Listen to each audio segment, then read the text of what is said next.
오늘 말씀은 담대함, 표적과 기사를 일으키는 기도라는 제목으로 말씀을 드리고자 합니다. 한 음악가가 있었습니다. 검은고를 연주하는 음악가였습니다. 그런데 이 검은고 음악가가 최고의 검은고 소리를 내기 위해서 그 검은고 줄을 만지고 있었습니다. 그때 줄들이 음악가에게 불평을 했습니다. 주인님, 줄을 너무 세게 당기지 말아주세요. 너무 아프고 끊어질 것 같아요. 조금만 느슨하게 풀어주세요.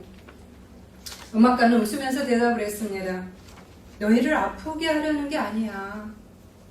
줄이 팽팽하게 긴장되어 있지 않으면 결코 아름다운 소리를 낼 수 없기 때문이야. 그러면서 줄을 팽팽하게 만들었습니다. 잠시 후에 그 팽팽하게 당겨진 줄 위로 그 음악가의 손길이 닿았습니다. 그러자 세상에서 가장 아름다운 선율이 흘러나왔습니다. 우리는 우리의 삶 속에서 우리가 검은고 줄처럼 어떤 때는 팽팽한 줄처럼 긴장 가운데 살아가기도 합니다. 또는 그저 느슨한 줄처럼 살아갈 수도 있습니다. 여러분은 어떠세요? 적당하게 그냥 느슨하실까요? 적당하게 팽팽하실까요? 그런 것들이 가장 좋겠죠.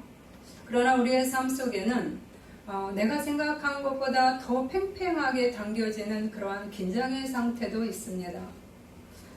오늘 말씀은 팽팽하게 긴장된 그 검은고 줄과 같은 상황을 맞닥뜨린 그 사도들과 그 교회를 만나게 됩니다. 이들이 경험하고 있던 팽팽한 줄과 같은 상황은 무엇일까요?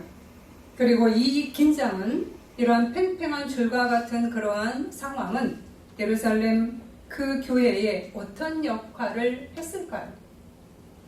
또한 나에게는 어떤 긴장과 또는 어떤 느슨한 상황이 있을까요? 오늘 이것을 생각하면서 말씀을 접하기를 바랍니다. 오늘 말씀은 사도행전 4장 1절에서 22절까지의 배경에 근원을 하고 있습니다.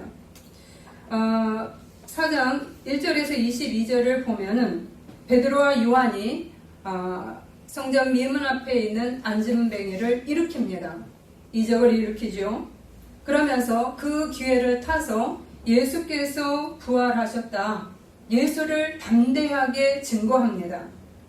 이 말을 듣고 안진뱅이가 일어난 것을 보고 그리고 예수에 대한 그 선포를 듣고 사람들은 예수님을 믿기 시작을 합니다. 그런데 이 사건으로 인해서 사내들인 의회의 제사장들과 사두개인들과 서기관들은 비상이 걸렸습니다. 그들은 이 사도들이 증거하는 예수의 복음에 대해서 굉장히 거부 반응을 갖고 있었습니다. 그리고 그들이 이 많은 백성들을 현혹한다.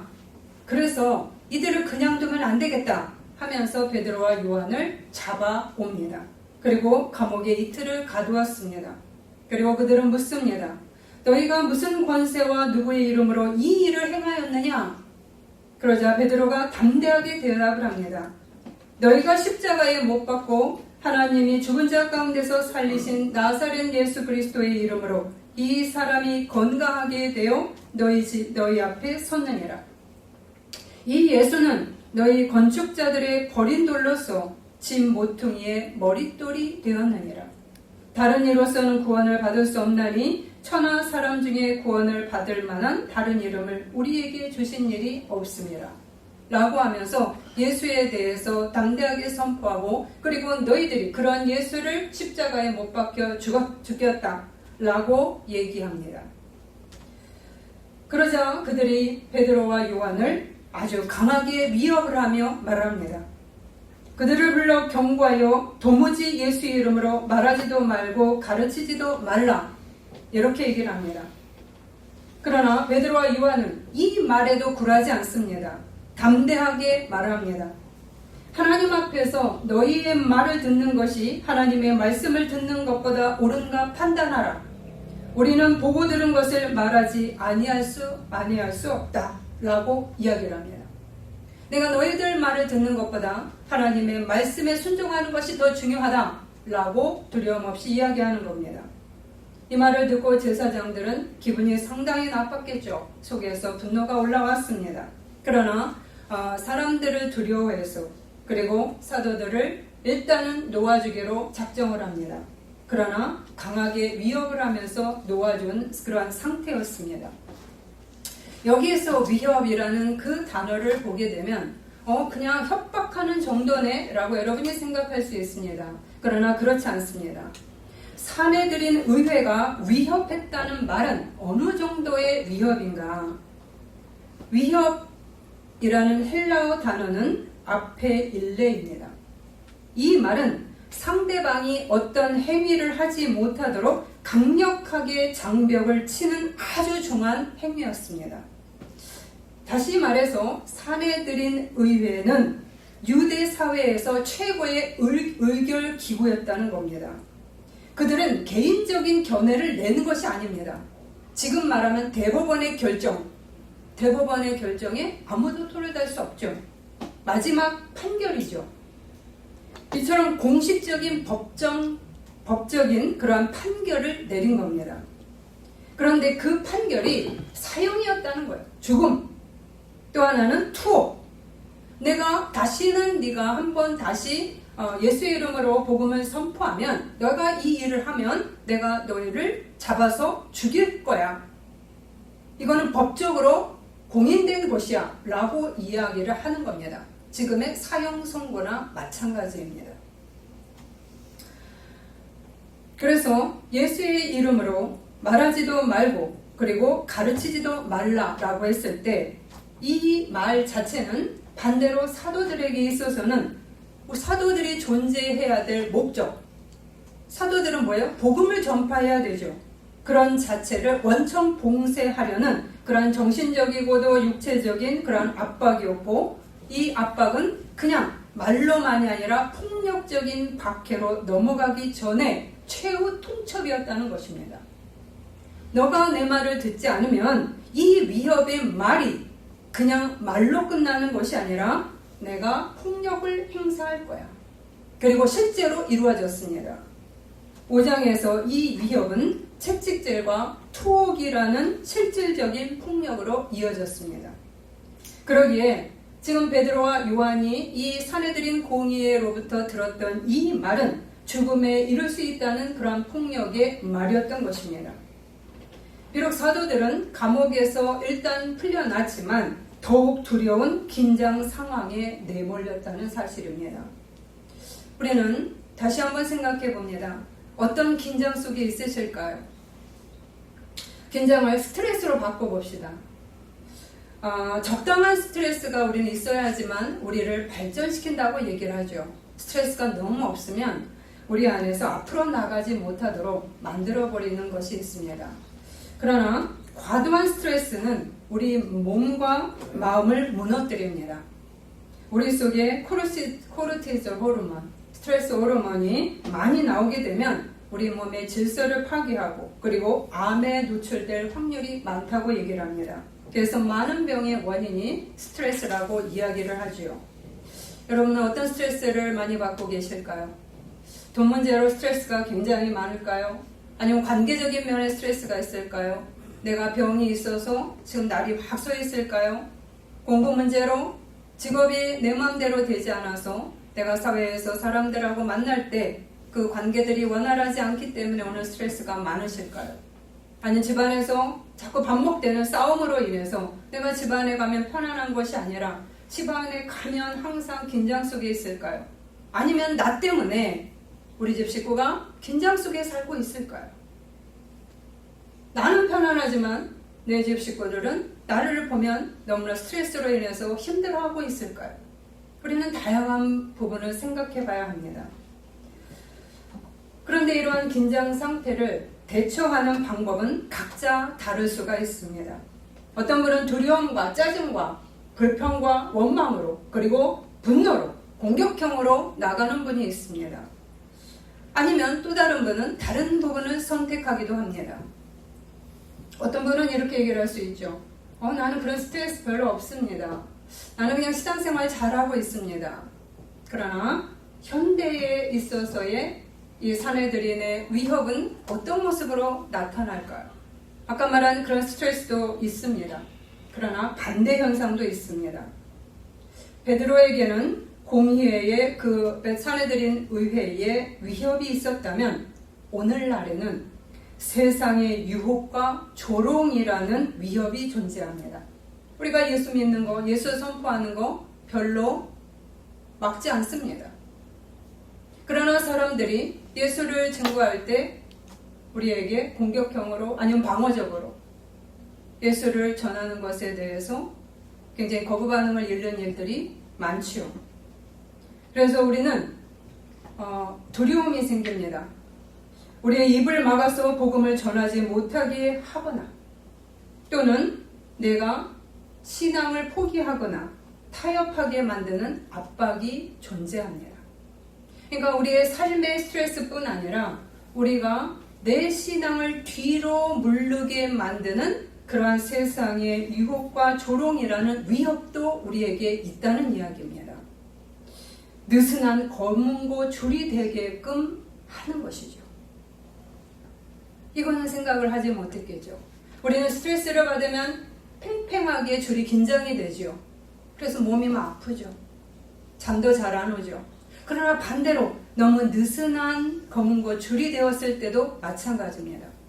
그러면 우리에게 있어서 느슨한 검은고 줄은 무엇일까요? 물질 만능주의에서 오는 느슨한 줄입니다. 돈이 강력한 신이 되어 있습니다. 그래서 내가 돈을 벌어야 돼. 돈을 모아야 돼. 돈 중요하죠. 우리가 생활권이기 때문에 없으면 안 되죠. 이 세상의 생존을 위해서 그렇기 때문에 신앙은 일단 뒤로 가는 것이 훨씬 나아. 지금 내가 이게 더 급하니까 신앙을 뒤로 미루어 놓는 그러한 것도 우리에게 주는 느슨한 검은고줄의 위기입니다. 또 하나는 개인주의가 심화되고 있습니다. 나 혼자 잘 믿으면 돼. 이런 신앙을 가지고 교회 공동체의 그 책임감이 약해지죠. 서로 모이기를 별로 원하지 않습니다. 내 골방에서 기도하고 그리고 나 혼자 홀로 신앙인들이 우리 가난한 성도들 또 하나 내가 서로 교제하면서 나가는 것들을 거부하고 그리고 끼리끼리의 문화 속에서 있는 것도 느슨한 검은고줄이 되기도 합니다. 또 하나는 안일함에 덫이 있습니다. 고난이 없기 때문에 그냥 편하게 살아요. 밥 먹고 사는데 별로 문제가 없습니다. 그리고 별로 스트레스 받을 일이 별로 없습니다. 그렇기 때문에 간절함이 우리 안에서 사라져 갑니다. 그러다 보니까 기도의 무릎이 별로 필요가 없어요. 기도할 이유가 별로 없습니다. 성령의 권능보다는 인간의 계획과 내가 계획표를 짜고 그리고 나의 시스템을 의존하고 이런 것들로 인해서 하나님이 뒤로 물려나는 그러한 것도 느슨한 검은고줄의 모습입니다. 또 하나 미디어 중독이죠. 우리는 스마트폰과 유튜브를 보면서 많은 어떤 그러한 미디어를 통해서 보는 시간들이 많습니다. 그렇죠? 그렇기 때문에 우리는 하나님께 집중하고 기도하는 그러한 시간이 확보되지 못합니다. 내가 스마트폰을 보면서 시간을 30분 보내는 것은 지루하지 않아요. 그런데 기도하는 30분은 잡생각이 엄청 많이 나오고 그리고 왜 이렇게 시간이 안 가고 그리고 집중도 되어지지 않고 간절한 필요성이 없게 됩니다. 이처럼 스마트폰이 우리의 신앙생활을 점령하고 있습니다. 여러분 그렇지 않을까요? 전철을 타면 모두 다 스마트폰을 핍니다. 이전에는 책을 피는 사람들이 있었어요. 근데 책 피는 분을 별로 못 보는 것 같아요. 책 피는 거하고 또 다르죠. 책을 읽는 거하고는 다릅니다. 여러분은 어떤 위기, 어떤 스트레스 아니면은 느슨한 검은고줄로서의 위협을 받고 있을까요? 이러한 위협 속에서도 기도가 긴급하지 않고 계십니까? 그렇다면 우리는 다시 한번 생각을 해보셔야 되죠. 오늘 초대교회는 이러한 죽음과 폭력이라는 그러한 위협 속에서 무엇을 선택했을까라고 하는 것입니다. 베드로와 요한은 풀려나자마자 교회로 달려갔습니다. 자기 집으로 돌아가지 않았습니다. 교회로 왔습니다. 그리고 그들이 당한 일을 그대로 알립니다. 23절입니다. 사도들이 노임에 그 동료에게 가서 제사장들과 장로들의 말을 다 알리니, 이들이 가장 중요하게 여긴 것은 내가 내 방에 들어가서 두려워서 숨는 것도 아니었고, 사람들을 모아서 야 이거 어떻게 해야 돼? 대책회의를 하는 것도 아니었습니다. 이들이 지금 모여서 한 것은, 지금 해야 될 것은 합심 기도야 라고 하면서 모이기 시작을 했습니다. 그들이 모여있는 곳 속에 더 많은 사람들이 모였고 힘을 합해서 합심 기도를 하기 시작합니다. 어떻게 해요? 구체적으로 나옵니다. 한 마음으로, 일심으로 그들이 듣고 한 마음으로 하나님께 소리를 높여 이르되. 아멘. 일심으로라는 것은 함께 동시에 열정을 모아 소리를 높여라는 기도를 의미합니다. 대충 형식적으로 하는 기도가 아닙니다. 온 에너지를 쏟아서 하는 기도를 의미합니다. 우리 개인 기도도 힘이 있습니다. 개인 기도는 1대1 하나님과 그 친밀함에 목표를 두지요. 그래서 내가 골방에서 기도할 때 은밀하게 하나님께서 내 기도를 들으신다고 이야기를 했습니다. 그러나 하나님께서는 또 하나를 우리에게 요구하시죠. 골방 기도도 중요하다. 그러나 골방 기도만이 아니라 너희들은 합심 기도를 해야 한다 라고 이야기를 합니다. 아멘. 그 공동체 기도는 왜냐? 강력한 힘이 또한 있기 때문입니다. 아멘. 마태복음 18장 19절에서 두 사람이 땅에서 합심하여 무엇이든지 구하면 하늘에 계신 내 아버지께서 그들을 위하여 이루게 하시리라. 합심 기도의 특징은 성령 안에서 믿음이 연결되어 강력한 영적 권세를 나타냅니다. 아멘. 또한 지체들의 믿음이 서로를 붙들어주게 해서 낙심하거나 넘어지지 않도록 돕습니다. 그렇죠? 그래서 누가 실족하고 누군가 신앙이 지금 뒤로 밀려가 있거나 시험에 들었거나 아니면은 지금 느슨한 검은 고줄이 되었을 때 목회자들은 무릎을 꿇습니다. 간절히 기도하죠. 에너지가 더 많이 들어갑니다. 그럼에도 불구하고 그 시간에 그들에게 뭔가를 요구하고 가기보다는 기도의 무릎을 꿇게 됩니다. 아멘. 바로 이것이 합심기도의 특징입니다.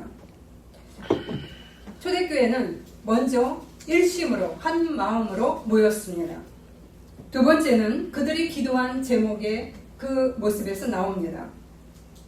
성도들은 문제 앞에서 힘을 모을 뿐 아니라 하나님의 이름을 부릅니다. 그러나 그냥 부르는 것이 아니라 대주제라고 부르면서 기도하기 시작합니다.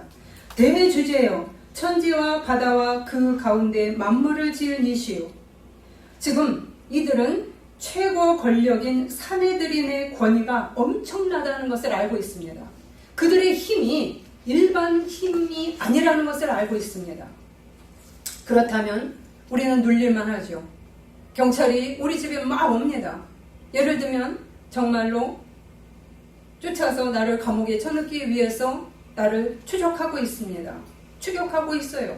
여러분, 그럴 때 여러분의 마음은 어떨까요? 불안과 두려움 속에 우리는 사로잡힙니다. 그거보다 가장 더 높은 공적 기관이 지금 베드로와 요한을 굉장히 주시하고 있고 쫓아오고 있습니다. 그런데 그들이 초점을 맞추는 것은 사내들인 의회가 아니었습니다. 그들은 누구에게? 대주제자 하나님에게 그들의 모든 에너지를 맞춥니다. 아멘. 초점을 오직 대주제이신 하나님에게로 맞추는 겁니다. 그럼 대주제자는 무슨 뜻인가? 헬라어로 데스포타. 어떤 권력 위에 높이 계신 하나님이십니다. 어떤 피조물도 그분의 주권에 저항하지 못하며 사내들인 의회조차 하나님 앞에서는 지푸라기일 뿐이라는 그러한 뜻입니다. 아멘. 사내들인 무섭지요.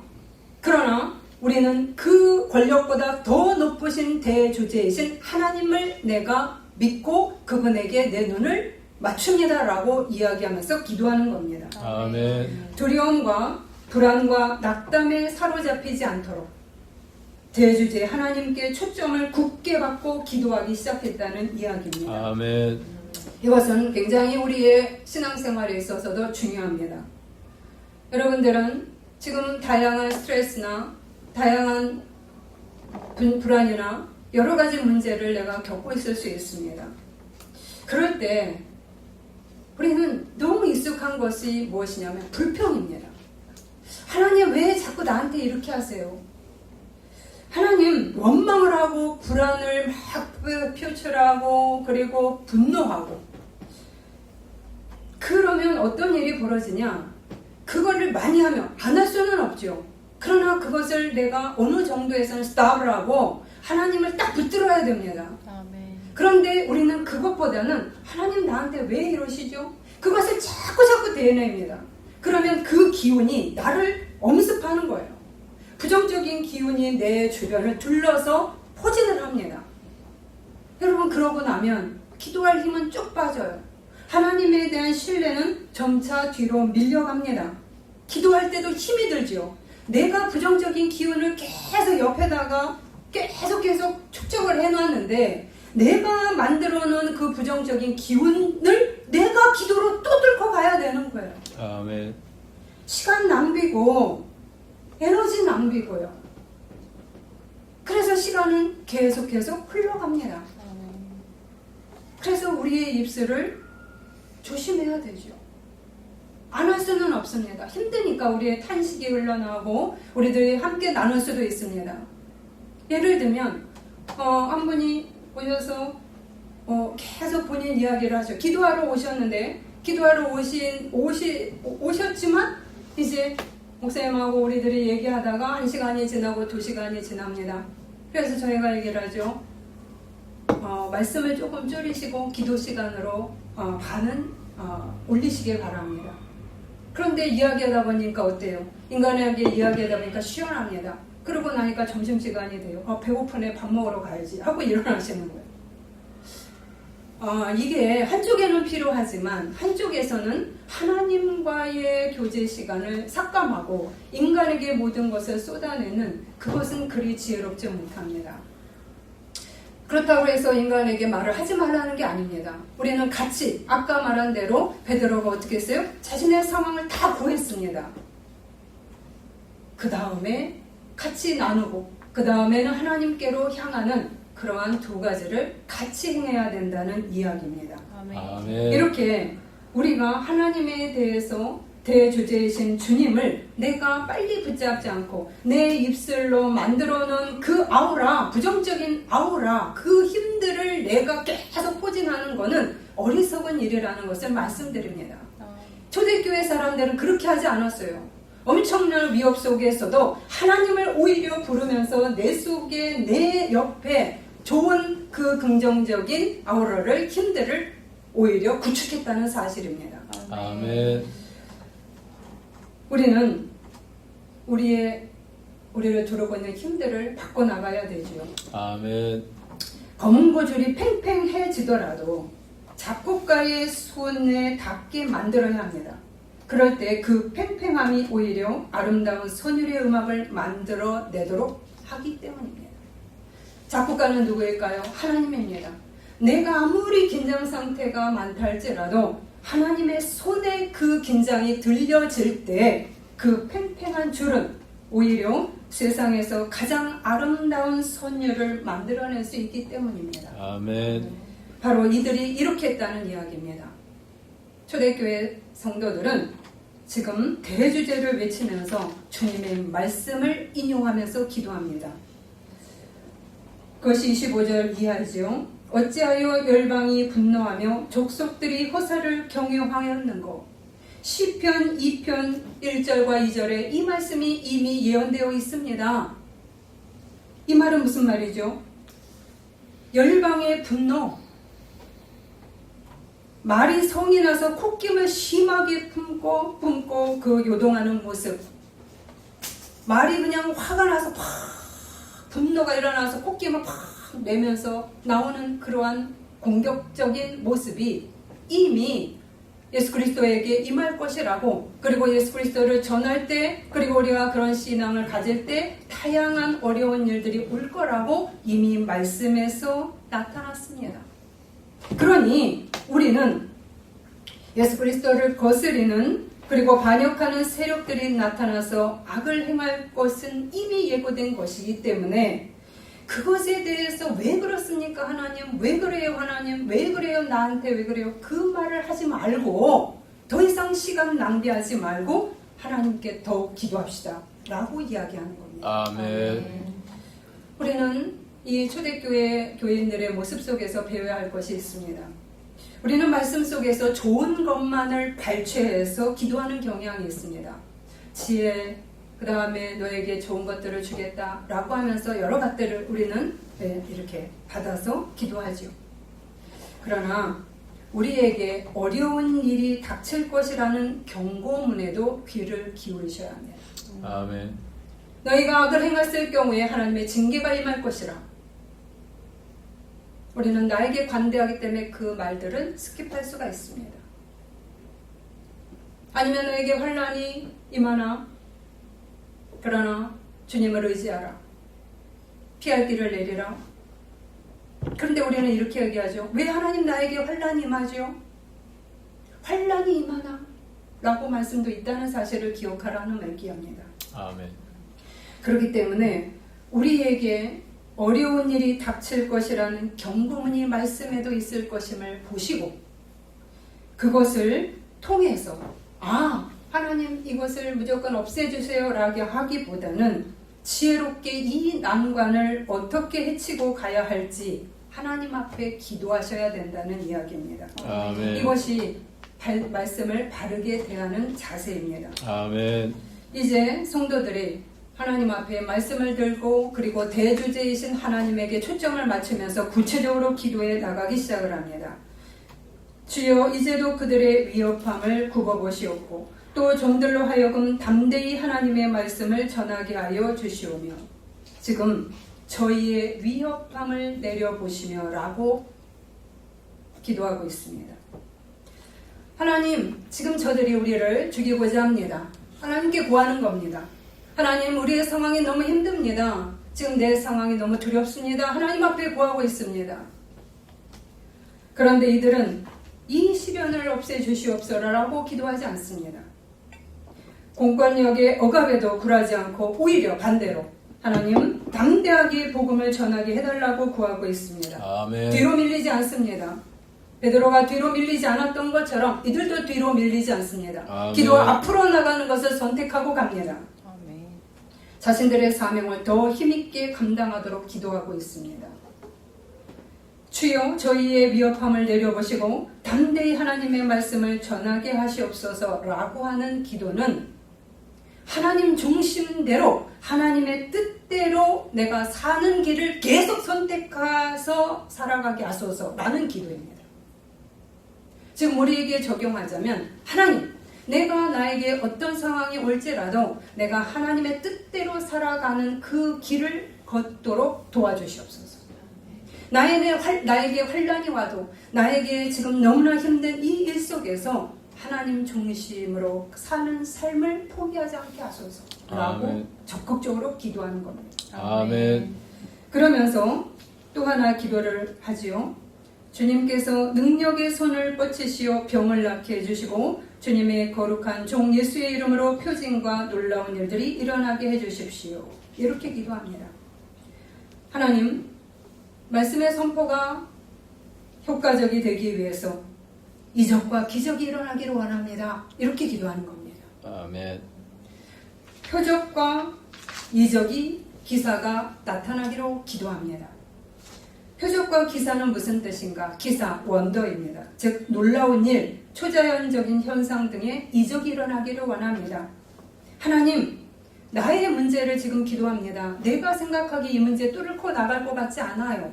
그런데 놀라운 역사가 일어나기를 바랍니다. 라고 기도하는 겁니다. 병 치유가 낫기를 원합니다. 많은 사람들이 병이 치유되기를 원합니다. 누가 기도해요? 사도들과 교회가 다 힘을 합해서 기도했습니다. 하나님, 놀라운 일들이 우리에게서 일어나기를 원합니다. 다양한 일들이 일어나기를 원합니다. 간절히 기도했습니다. 왜냐? 그럴 때 사람들의 마음문이 많이 열릴 것이라고 믿었기 때문입니다. 그러면 여기서 표적이란 무엇인가? 사인인데, 그러나 그냥 기적만 일어나는 것이 아니라 이 기적을 통하여서 예수님이 하셨구나, 하나님이 이 놀라운 일을 진짜 하시고 아직도 여전히 나에게 관심 있고 살아계시네, 이렇게 주님에게 초점을 다시 돌리는 겁니다. 사인, 이종표라는 거예요. 우리들이 이게 여러분이 쉬운 것 같지만, 모두 다 이렇게 될 것 같지만 그렇지 않죠. 우리는 물질이 임하기를 원합니다. 그리고 물질의 응답을 얻습니다. 그런데 어느 날 하나님에 대한 신앙은 깊어지는 게 아니라 내가 잘 벌어서 그러는 게 아닌가? 나에게 영광을 돌리고요. 그리고 하나님 앞에 더욱더 신실하게 더 나아가지 않을 수도 있다는 이야기입니다. 이렇게 표적과 기사를 구합니다. 담대하게. 우리는 이 초대교회의 기도를 우리의 삶 속에서도 적용해야 합니다. 우리는 어떠한 스트레스 상황일지라도 나에게 주어진 사명과 책임을 뒤로 밀어서는 안 됩니다. 우리는 하나님이 자꾸만 제거 1순위로 정리가 되는 것 같습니다. 어떤 일이 벌어지면 내 상황이 먼저고 하나님에 대한 일이나 하나님의 중심의 부분은 다 밑으로, 그 순위가 밑에가 돼요. 그리고 제거 1순위가 하나님입니다. 주의 성수가 먼저 빠져요. 하나님에 대한 봉사가 뒤로 빠져요. 왜요? 내 문제가 더 급박하거든요. 지금 초대교회는 그렇게 안 했습니다. 초대교회 사람들은 1순위는 여전히 하나님이었고, 하나님 앞에 헌신하고 봉사하고 주의 성수하고, 그리고 하나님께 해드려야 될 책임 맡은 의무들, 그것이 나의 일일 수도 있습니다.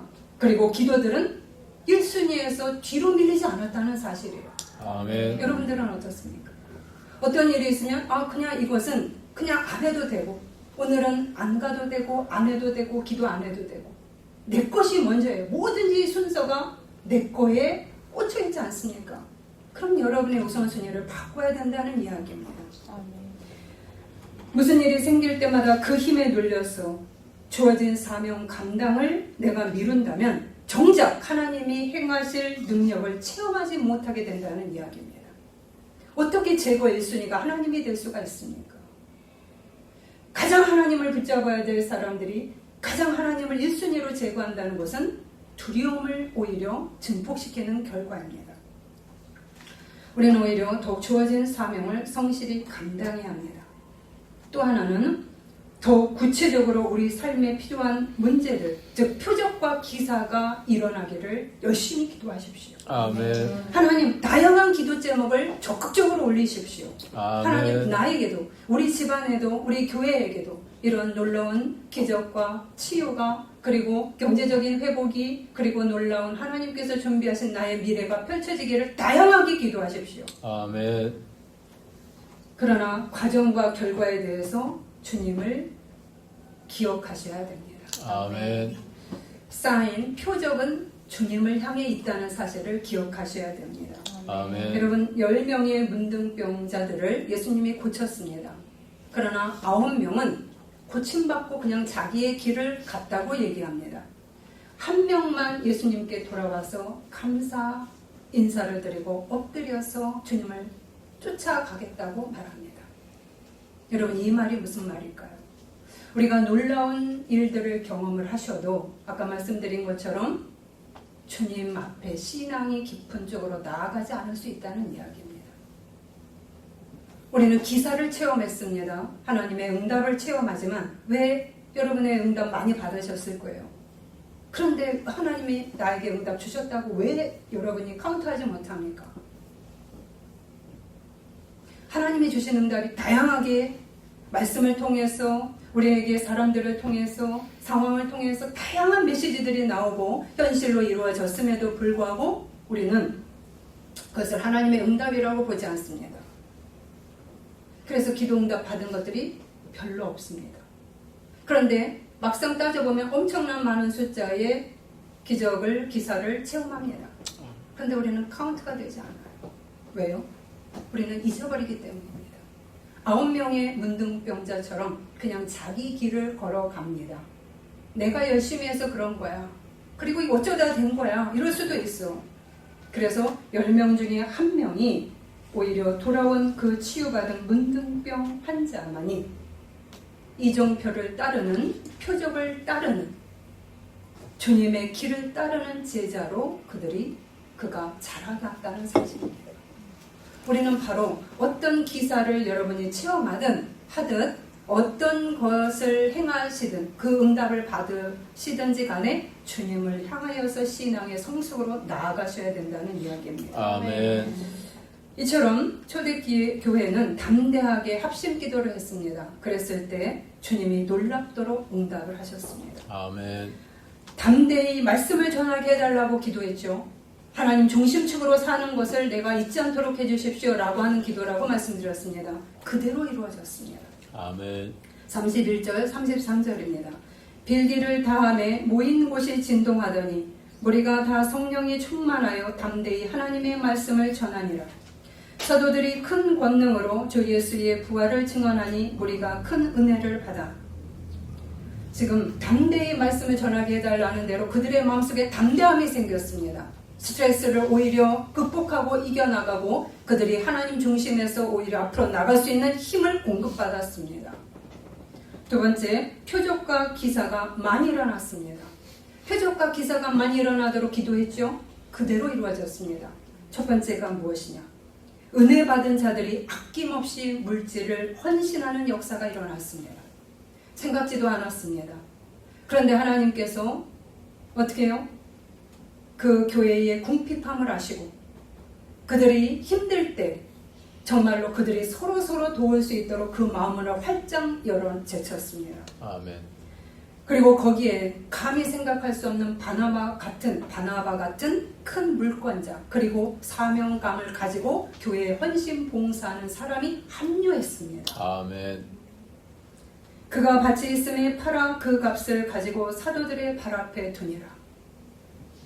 사도들은 돈 달라고 얘기 안 했습니다. 마음을 앞에서 기도했습니다.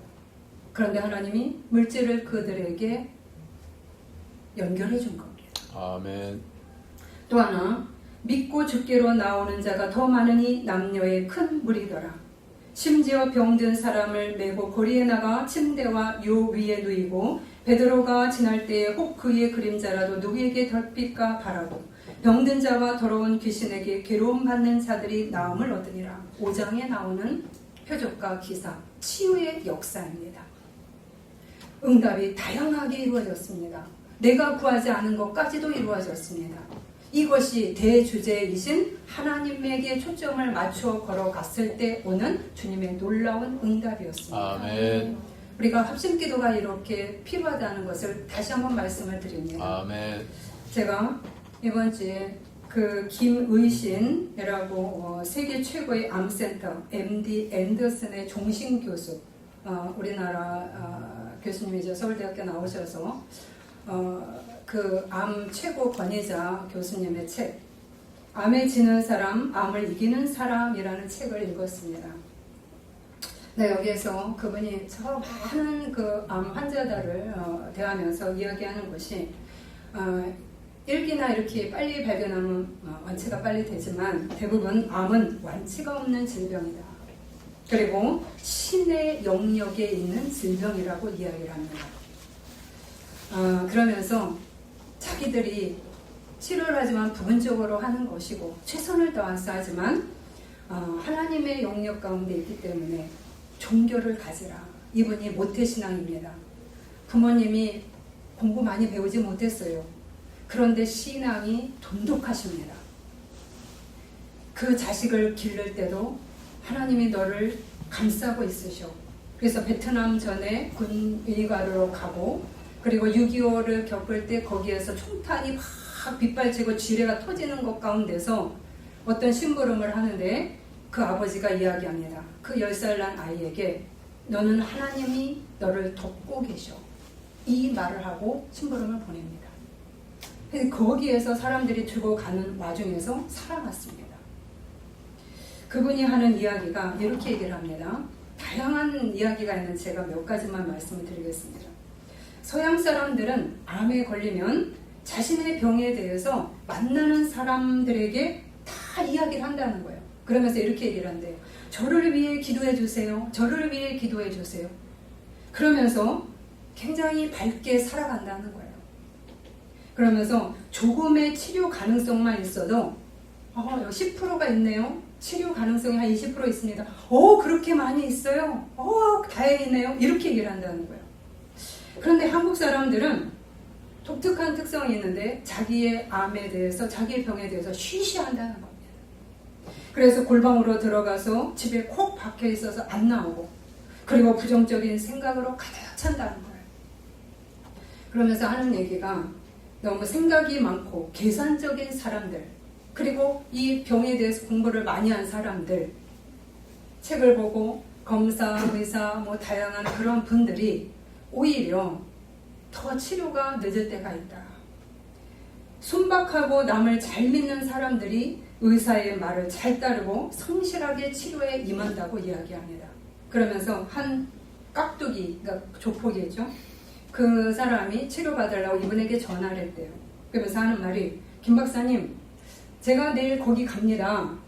그런데 그 병원하고 제일 가까운 골프장이 있을까요? 거기에 술집이 있을까요? 이렇게 한다는 거예요. 그래서 이제 이분이 이 사람 놀러 오나? 그런데 이런 사람들이, 긍정적인 사람들이 치료 효과가 굉장히 빠르다고 얘기를 합니다. 좋다고. 또 하나는 얘기가 뭐냐면 자기의 후배, 그러니까 의대생 후배가 있었겠죠. 근데 이 의사가 어려서부터 축농증을 알아서 내가 이비인후과 의사가 돼야 되겠다 해서 전문의 자격을 따고 그리고 개업을 합니다.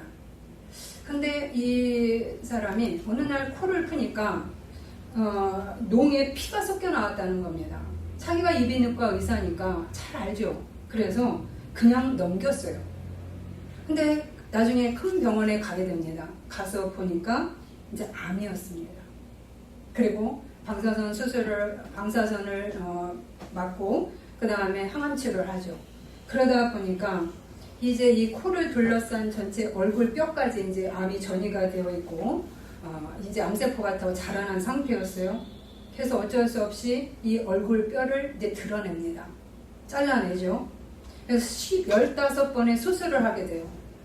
그런데 이제 두개골 머리까지 이제 침범을 해서 뇌의 그 일부를 한쪽을 뜯어내고 잘라내고, 그리고 눈 한쪽에까지도 전이가 돼서 눈 하나를 뽑아냅니다. 의사가 얘기하기로 당신은 한 3개월에서 5개월 삽니다 라고 얘기가 나온 거예요. 그런데 그 사람이 2년이 돼도 죽지 않고 지금 31년째가 됐는데도 지금 살아있다는 거예요. 그러면서 암세포가 전이가 안 되고 그리고 멈춰 있다는 겁니다.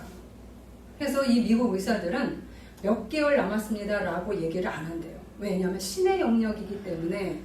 근데 한국에서는 몇 개월 남았습니다를 너무 빨리 선고를 내린다고 이야기를 합니다. 그런데 이 의사가 어떻게 했는가?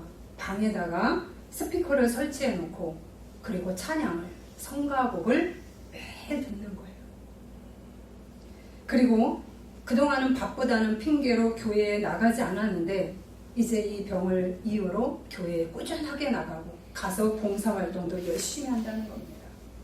그러면서 이분이 하는 말이 내가 암 전문가이지만 다양한 사례를 내가 볼 때 두려움에 사로잡히지 말고 긍정적인 마음을 가지고 치료를 받으면서 신앙을 가지라고 촉구를 합니다. 기도와 찬양과 봉사를 통해 오히려 좋은 호르몬들이 몸에 많이 나온다. 저는 이 말이 우리의 신앙생활에도 우리의 삶에도 적용된다고 봅니다. 오늘 말씀을 통해서 죽음과 폭력의 위협 앞에서도 사도들은 두려움에 불안에 잡히지 않았어요. 그걸를 입술로 가득 채우지 않았습니다. 오히려 예수 그리스도를 입술에 담았고 대주제이신 하나님께 기도하기 시작했습니다. 여러분, 우리가 이들처럼 이러한 자세로 여러분이 기도를 하시기 바랍니다. 아멘. 불평에 입술을 시간 낭비요, 여러분의 에너지를 소진하는 것이고, 그리고 내가 만들어놓은 그 부정적 아우라를 또 뚫고 가야 되는 그러한 힘든 과정을 하나를 더하게 된다는 사실입니다. 그리고 대주제이신 하나님을 찾으시기 바랍니다. 아멘. 말씀을 붙잡고 기도하시고요. 그리고 가능하면 여러분 창피하다 생각하지 마세요. 아까 말씀하잖아요. 그 의사가 모든 사람에게, 외국인들은 저를 위해 기도해 주세요. 저를 위해 기도해 주세요. 계속 부탁을 하고 다닌대요. 만나는 사람마다. 그러니까 사람들이 많이 낫는 것 같다고 얘기를 합니다. 모든 사람에게 기도를 부탁해서 합심 기도를 하시기를 바랍니다. 아멘. 집 식구가 가능하면 힘을 합해서 기도하시기 바랍니다. 골방에 쳐들어가서 있지 마시고, 그리고 구체적인 기도 제목을 올리세요. 표적과 기사가 우리에게 많이 일어나도록, 이 교회에 많이 일어나도록 여러분 기도하시기 바랍니다. 아멘. 그리고 지혜를 주시옵소서. 그래서 이 문제를 없애주세요 라고만 하지 마시고, 이 문제를 어떻게 뚫고 가야 될런지 가르쳐 주세요 라고 하면서 여러분에게 오는 지혜를 발휘하기를 바랍니다. 아멘. 그리고 반드시 예수님 이정표, 표적을 향해서 여러분이 사셔야 한다는 것을 잊지 마셔야 합니다. 아멘. 그래야 믿음의 발걸음을 더 힘차게 내디딜 수가 있습니다. 아멘. 저 역시 저희 아버지 성부 얼마 못 사신다고 나왔습니다. 길어야 3개월, 몇 주 만에 어떻게 되실지 모른다고 왔습니다. 그러나 제가 더 하나님의 이정표를 잡고 제가 힘있게 걸어가기로 작정을 했습니다. 하나님께서 돌아가신 후에 하나님 천국집에서 사는 것까지 기도를 시키심에 감사를 드리고, 미리 기도하지 못했던 저를 회개하며 걸어갔습니다. 우리가 모두 힘을 합쳐서 기도하시고 우리에게 다양한 표적과 이 기사들이 우리에게 나타나기를 오늘도 힘차게 기도하십시다. 아멘. 기도하겠습니다.